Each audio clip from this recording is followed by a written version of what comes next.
një lloj siç u ka mostrat e ngjashme në Dibër për shembull patjetër raste, apo pra shkojnë vetë kandidatët dhe zbulojnë. E kap një mosër pasi lloj vështirësie në terren toni, 11 ditë pas zgjedhjeve. Dhe duhet të ndaj kjo tjetra që është që në 10 arrestime që beshin për eksponent të opozitës, vetëm një arrestoi nga ana e mazhorancës. Tani opozita ble zgjedhje në këtë vend, opozita vjet zgjedhje, opozita ka banda të armatosura apo mazhoranca. Kush i ka kontrollin e burimeve? Pra kjo është pasaj të fyosh inteligjencën. Nëse do t'i blinte minimalisht nuk do kishte ndekun e 30 mandateve, besoj. Sot i Krasiqi shoh që keni një ndërhyrje ndërkohë. Më shumë për të qenë korrekt nga ana profesionale.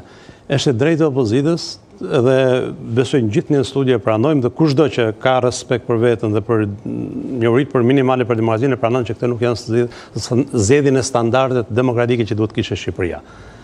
Por nga ana tjetër, ja është dallimi i madh midis pretendimit që janë shkelur standardet demokratike zgjedhje dhe pretendimit që unë kam humbur mandate ose më janë marrur mandatet e mia për shkak të kësaj situate. Ne nuk kemi ende një provë të vetme që një votë e Partisë Demokratike ka kaluar te Partia Socialiste.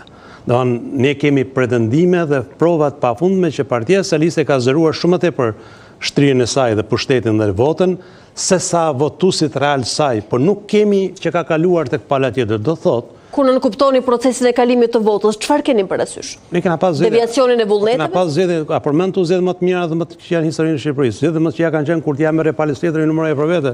Jo kur i merret një përndusit pa vendosur në funksion mjetës dhe dallimi i madh. Mos ndoshta ka pasur një deviacion të proceseve, tashmë kjo nuk ndodh në momentin fundor të numërimit të votave? 30 vjet anë. Unë dua të them gjë tjetër. Një farë progresi do bëni. Unë dua të them gjë tjetër. Opozita siç ka të drejtë për të pretenduar standardet zgjedhore, ka detyrimin moral, detyrimin politik për t'ju thënë shtetat shqiptarë që këto janë votat e mia, ato votat që figurojnë KQZ, dhe gjithë strategjia e saj elektorale, lista e kandidatëve për deputet, slogani, premtimi dhe retorika kanë rënë poshtë. Dhe zyrtarët që dalin sot për të bërë viktimen e një procesi zgjedhor që i kanë përgatitur vetë në konsensus politik, edhe me listë zgjedhorit, janë përgjegjës kryesor për situatën ku ndodhet opozita.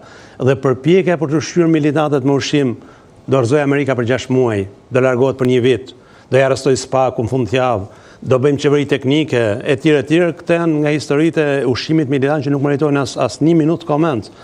Një pozitë serioze dhe me integritet bazohet mbi vlera morale dhe vlerat morale një pozite serioze me integritet është vazhdon procesi jetimor, ndjek rrugën ligjore, po vetë dalin para qytetarëve, mbajnë përgjegjësi dhe mbajnë përgjegjësi publike dhe shtetëruse.